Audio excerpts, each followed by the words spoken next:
ఈ 135వ అంబేద్కర్ జయంతి సందర్భంగా ప్రతి చిన్నారులకి అదేవిధంగా మన ప్రిన్సిపల్ సార్ గారికి ఈ జయంతి సందర్భంగా స్టాఫ్ మెంబర్స్ నా ముందున్న రేపు పూలే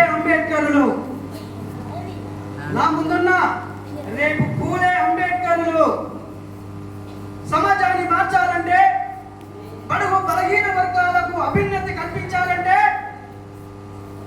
అది మహాత్మా పూలే ఫస్ట్ చేశాడు. తర్వాత మహాత్మా పూలే చనిపోయిన తర్వాత అంబేద్కర్ జన్మించాడు. పూలే ఆలోచనలు ఆశయాలు సమాజానికి తెలియపరిచేలా ప్రపంచ మేధావి విశ్వమంతా చెప్పేలా బాబాసాహెబ్ అంబేద్కర్ ఈ రోజు జయంతి సందర్భంగా అందరికీ జయంతి ఉత్సవాలు తెలియజేస్తున్నాను. అదేవిధంగా బాబాసాహెబ్ అంబేద్కర్ గారు చదువుకున్న సమయంలో కూడా అనేక అంటరాని అస్పృశ్యతకు గురయ్యాడు.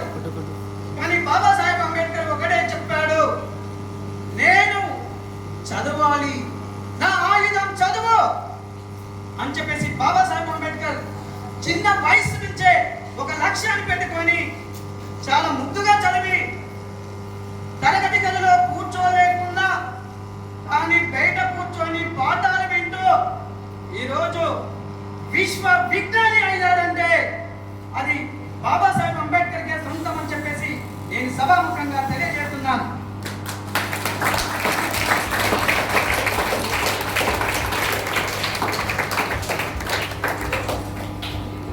ఈ రోజుల్లో మన దేశంలో చూసుకున్నట్టయితే, మన దేశంలోనే కాదు ఇతర దేశాలలో కూడా అంబేద్కర్ జయంతి ఉత్సవాలు జరుగుతున్నాయి. నీవు ఏ కంట్రీ తీసుకున్నా ఆ కంట్రీలో అంబేద్కర్ స్టాచ్యూలు పెట్టి జయంతి ఉత్సవాలు, వర్ధంతి, ఘన నివాళులు ఘనంగా జరుపుకుంటున్నారు. అది బాబాసాహెబ్ అంబేద్కర్ కే సొంతం అని చెప్పేసి నేను సభాముఖంగా తెలియజేస్తున్నాను.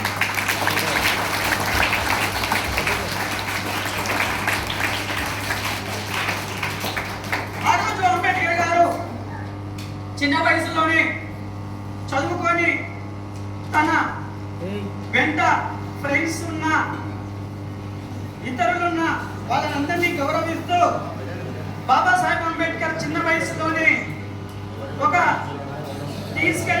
ఒక కొండ మీదకి తీసుకెళ్లి మళ్ళీ వారితో వేయడం జరిగింది. అంబేద్కర్ కు ఫ్రెండ్ ఉన్నాడు. మళ్ళీ ఆ ఫ్రెండ్ కి ఇంటికాడ నువ్వు అంబేద్కర్ జత ఎందుకు తిరుగుతున్నావురా అంటూ వాళ్ళ అమ్మ నాన్న వార్తలు పెట్టారు. కానీ బాబాసాహెబ్ అంబేద్కర్ గారు, అమ్మా నా ఫ్రెండ్కి గాయమైంది, నా ఫ్రెండ్ బాధపడుతున్నాడు, నా ఫ్రెండ్కి నేను మందు ఇవ్వాలమ్మా, నువ్వు చేసి పసుపుతో మందు చేసిన మందు ఇవ్వండి, నా ఫ్రెండ్కు నేను ఇస్తాను, నా ఫ్రెండ్కు నేను తీసుకుపోతానమ్మా అని చెప్పేసి వాళ్ళ తల్లికి చెప్పి ఆ మందు తీసుకొని స్కూల్కి వెళ్ళాడు. అప్పుడు ఆ మందు తీసుకొని స్కూల్కి వెళ్ళిన తర్వాత ఆయన ఏం చేశాడమ్మా అంటే, అరే నీవు షెడ్ ఇప్పు, నేను రుద్దుతాను అని చెప్పేసి బాబాసాహెబ్ అంబేద్కర్ గారు అన్నాడు. అయితే అక్కడ కూడా బాబాసాహెబ్ అంబేద్కర్ తల్లికి ఒక డౌట్ వచ్చింది. ఎందుకబ్బా మందు తీసుకుపోయాడు, నా బిడ్డ జత తిరిగితే నా బిడ్డనే చేతులు నరికేటోళ్ళు ఉన్నారు, నా బిడ్డనే చంపేసేటోళ్ళు ఉన్నారు, నాకెందుకో డౌట్ అవుతుందని చెప్పేసి ఆ తల్లి మళ్ళీ పరిగెత్తుకుంటూ వచ్చేసింది. వచ్చిన తర్వాత అమ్మా లేదు, నేను నా ఫ్రెండ్కి గాయమైంది, కానీ ఆ గాయానికి నేను మందు దొరుకుతా, నువ్వు చెప్పదమ్మా అని చెప్పాలి.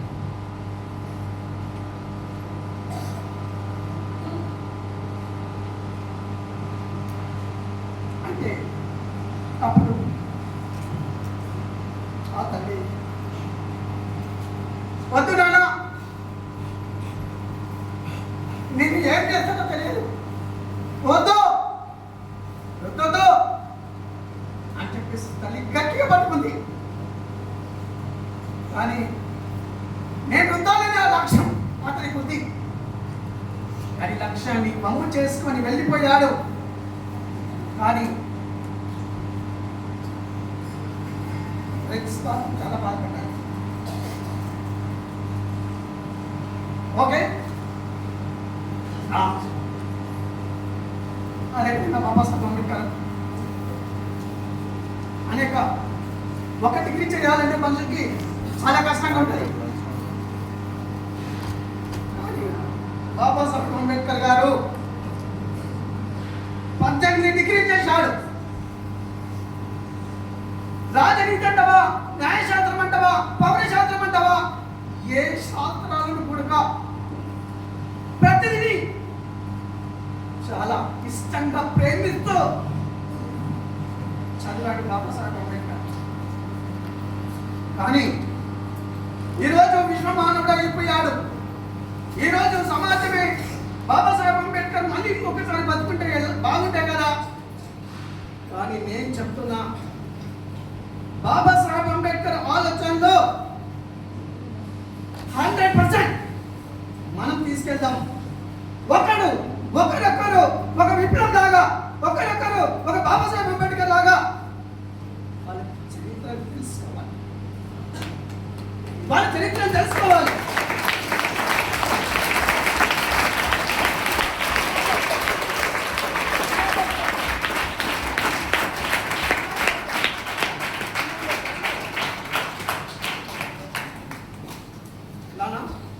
ఒక ఉద్యమకారుడికి ఉండేది ఒకటి లక్ష్యం.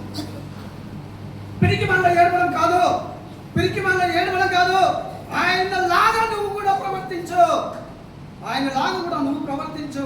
మీరు కూడా చేంజ్ కాండి. ప్రతి ఒక్క అంశాన్ని క్షుణ్ణంగా నేర్చుకోండి. అప్పుడు మనం విజయం సాధిస్తామని చెప్పేసి నేను సభాముఖంగా తెలియజేస్తున్నాను. ఎందుకంటే బాబాసాహెబ్ అంబేద్కర్ గారు పడిన స్థితిగతులు చాలా బాధగా బతికినాయి. అప్పటికి ఇప్పటికి చూసుకున్నట్టయితే బాబాసాహెబ్ అంబేద్కర్ను ఇన్స్పైర్ చేసుకొని కొన్ని దేశాలు కూడా స్వాతంత్రం తెచ్చుకున్నాయి. అందుకే నేను ఏమంటున్నాను అంటే మనం ఇన్స్పైర్ కలగాలి.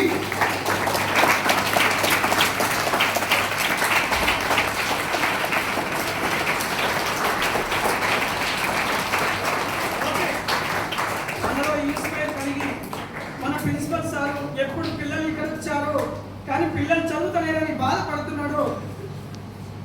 కానీ ఆ బాధ నాకు కూడా బాధగానే ఉంది. నేను ఒకటే చెప్తున్నా, మనం ఆలోచనలు తప్పకుండా పాటించాలి. సార్ పెద్దవాళ్ళు చెప్పారు, తప్పనిసరి వినాలి. ఎందుకంటే ఇతరులను మనం బాధ పెడితే మనం కూడా బాధపడతాం. అలా ప్రిన్సిపల్ సార్కి కూడా వచ్చినప్పటి నుంచి మనకు బాగా అబ్జర్వేషన్ చేస్తున్నాడు. ఆ అబ్జర్వేషన్ మనకు ఒక తొలిమెట్టు కావాలి. మనకు తిట్టే ఒక తిట్టు రేపు ఒక వెలుగులేకలా వెలగాలి. అప్పుడే మనం విజయం సాధిస్తాం. మీరందరూ దయచేసి ఇప్పుడు ఈ సంవత్సరం అయిపోయింది, కానీ వచ్చే సంవత్సరం మీరందరూ మంచిగా చదువుకోవాలి, ఒక క్రమశిక్షణతో వెలగాలి. అప్పుడు ఈ స్కూల్ ఎప్పుడు ప్రశాంతంగా ఉంటుంది. ఇలాంటి అలజడులతో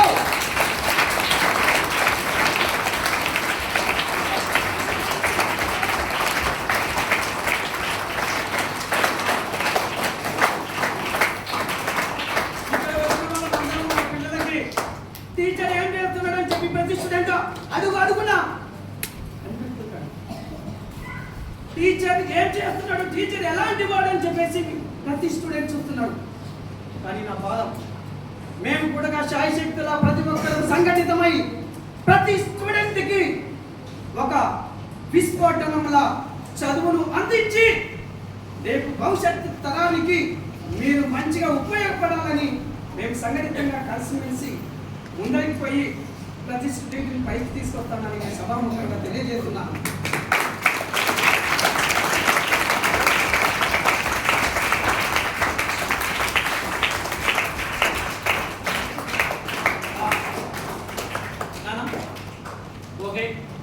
మాట్లాడేది బాబాసాహెబ్ అంబేద్కర్ గురించి తలుచుకుంటే